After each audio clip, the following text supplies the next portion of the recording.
Hey everybody, welcome back to the Model Train Outsider, episode 14.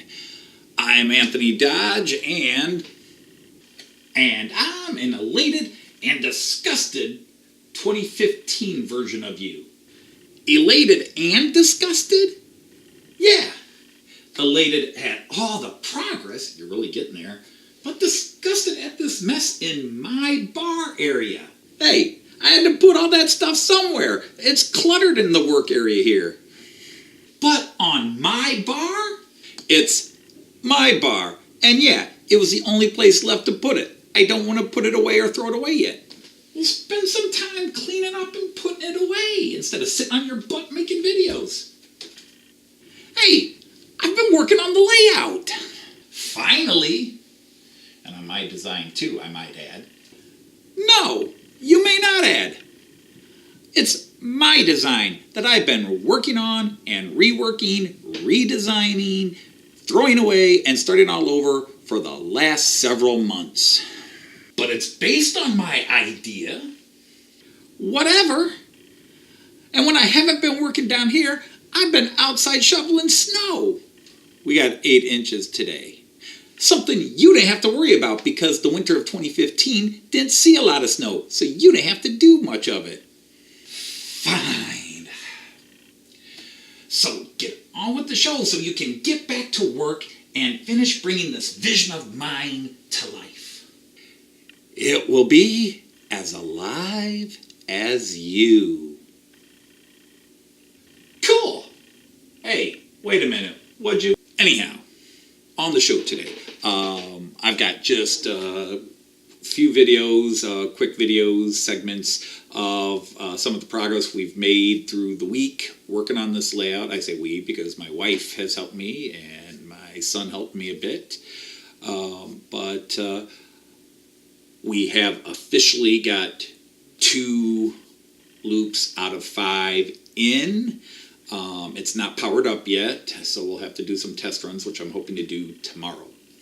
I want to start off with a little video that I was going to do as a separate video, but I'll just put all today, where I'm going to talk about digitalizing Turnouts switches on with Märklin C-Track with their motors and their decoders. So I'll start with that, and then have some of the progress videos that were filmed over the last 4 or 5 days. A few hours of work, well, planning and drawing, designing and laying and relaying and gluing things, all that. Anyway, so enjoy those bits.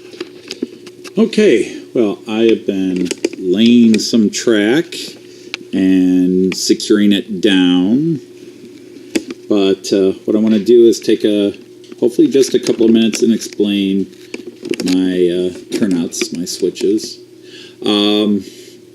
I've been installing some digital decoders, and so you actually have to buy 3 things. You buy your turnout, so there's a left-hand turnout,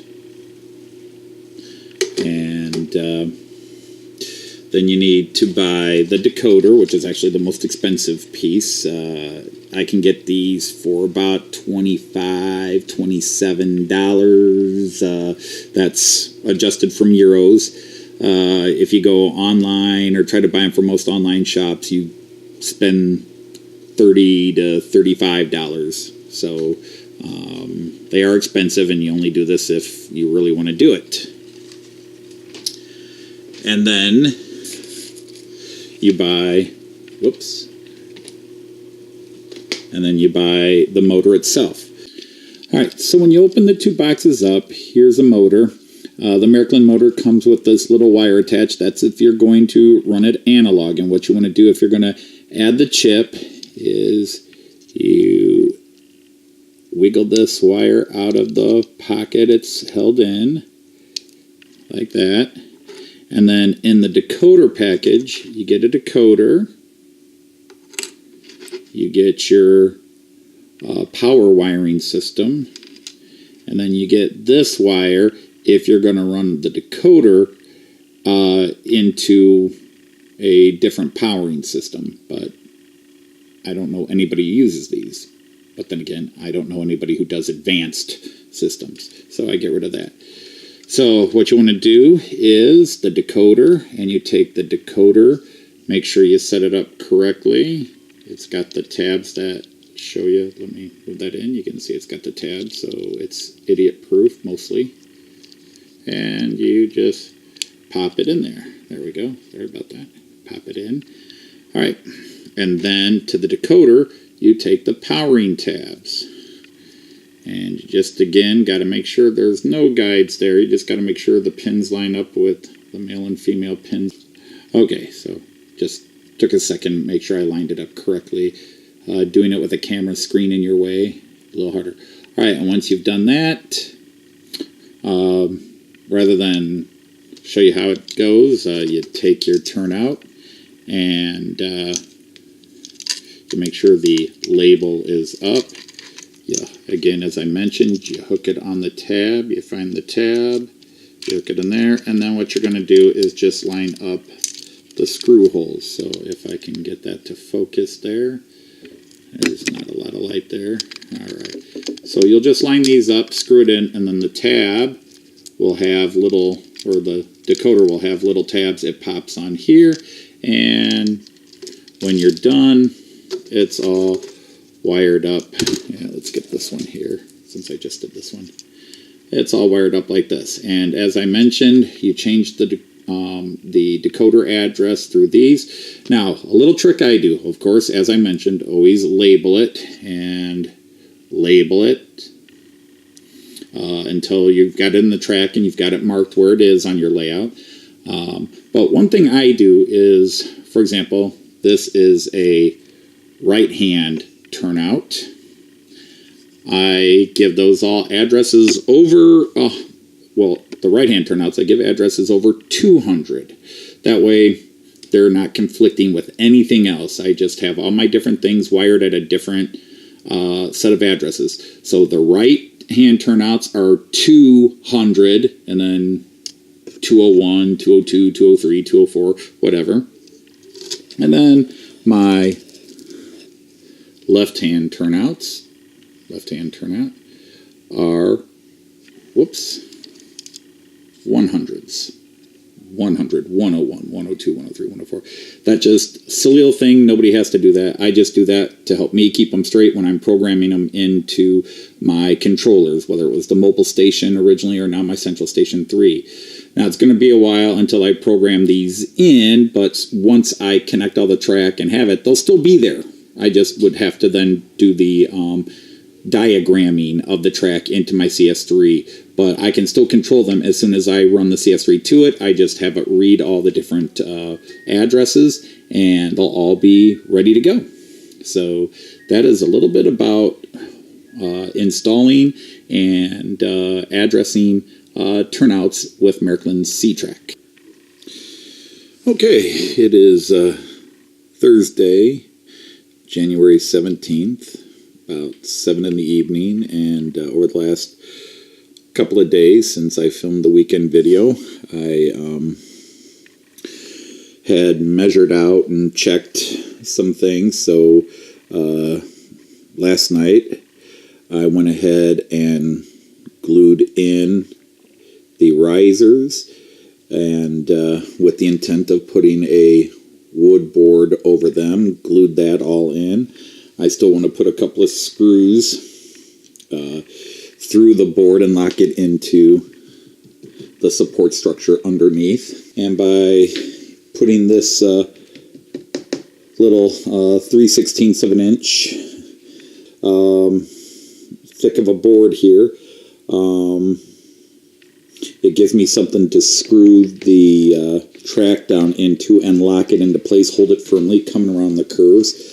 I am going to super elevate the curves right here a bit, just twist them inside to really maintain the curve of the train coming around, coming down this slope and then going straight into another curve that goes around the table. But we're measuring things out. We've got track in there. I've got to get the board. Unfortunately, ran out of a bit of time and money to get any further, so I have to go buy another 3/16 6-inch board and work on it. But as it stands, because I have a 3-day weekend here, I honestly think that with a little bit of push on my part, I will have 3 outer loops completely in by next Monday. Everything is lining up really well.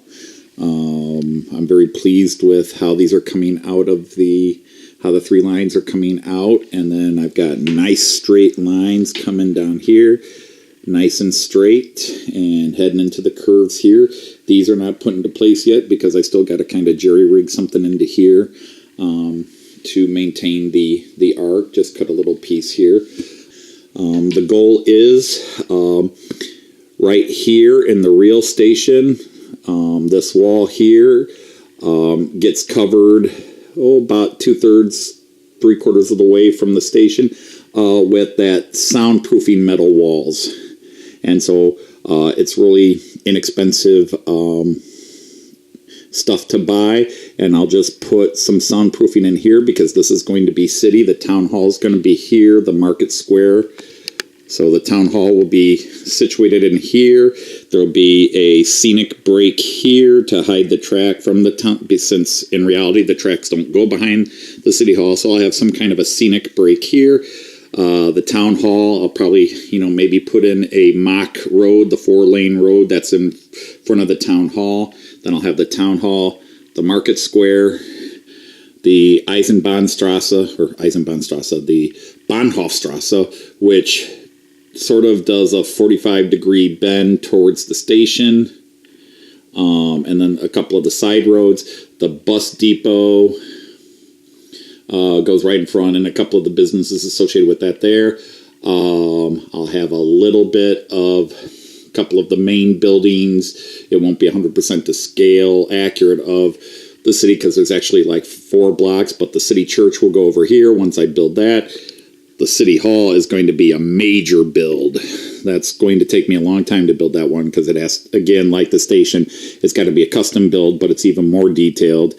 And so I don't know how long it's going to take me to get that station. Heck, it took me 3 years to finally build the station. I don't know how long it's going to take me to build the rot house. Hopefully I'll get motivated and maybe really get some work done on it over the summer.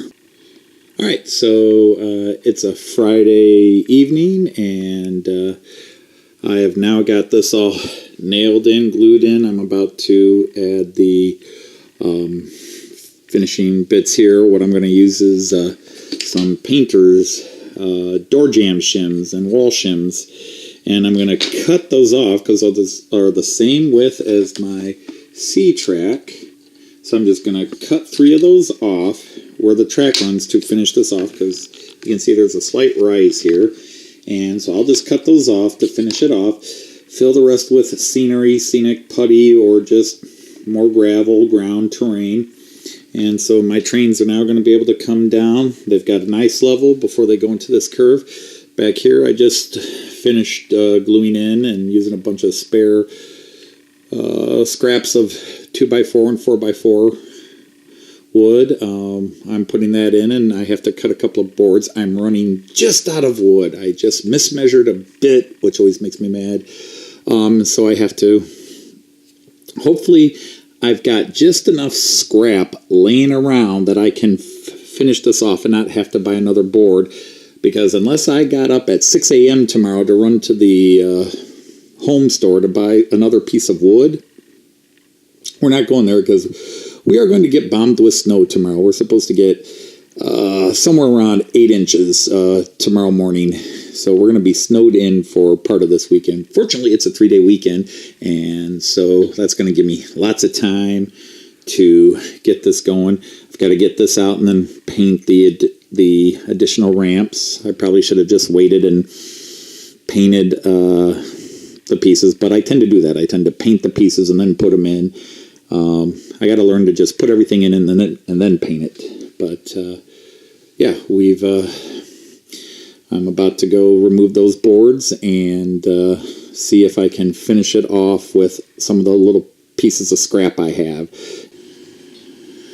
All right, so it's Saturday late morning, a little after 11 o'clock. I've been doing a little cleaning up, but we have got all the ramps in, coated, and already started laying some track. I'm not quite moving as fast because, well, I'm watching Liverpool and Crystal Palace play. Unfortunately, Liverpool's just scored a couple of goals to take the lead after playing crappy in the first half.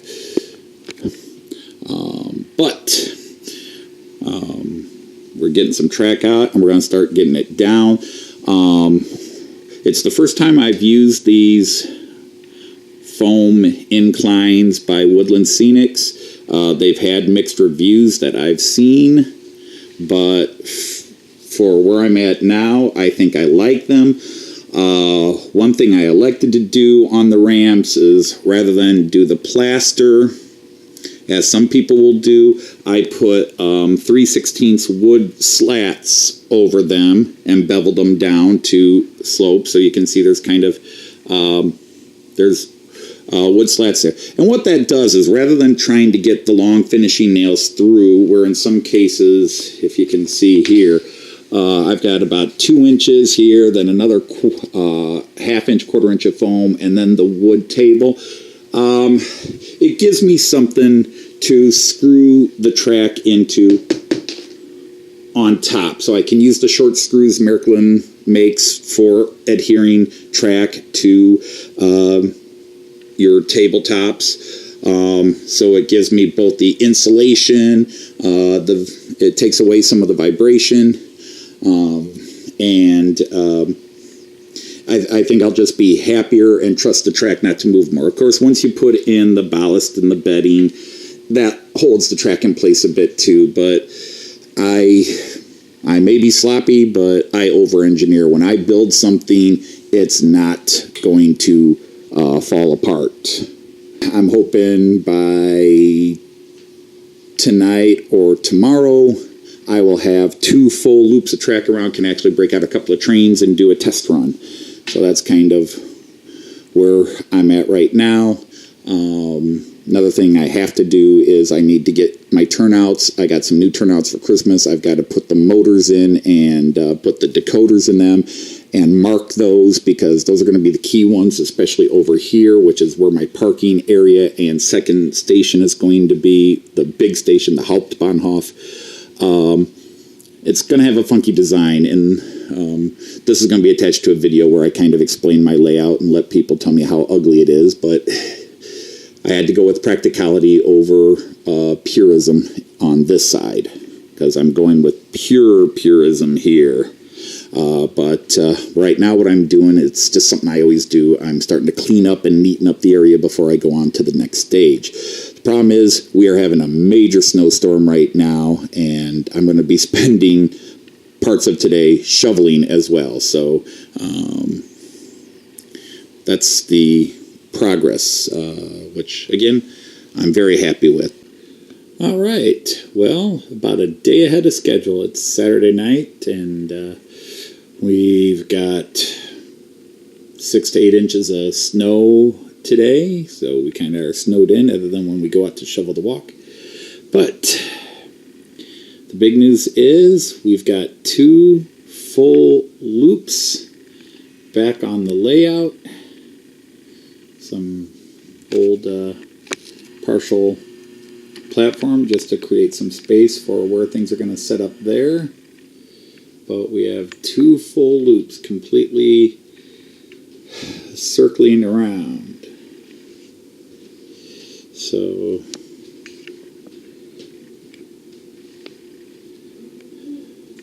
it's a good place to stop for the night, and looking pretty good.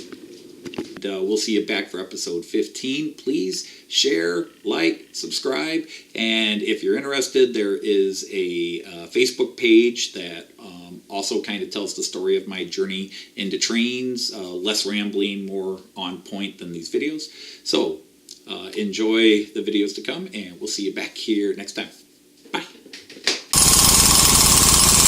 It's still my idea.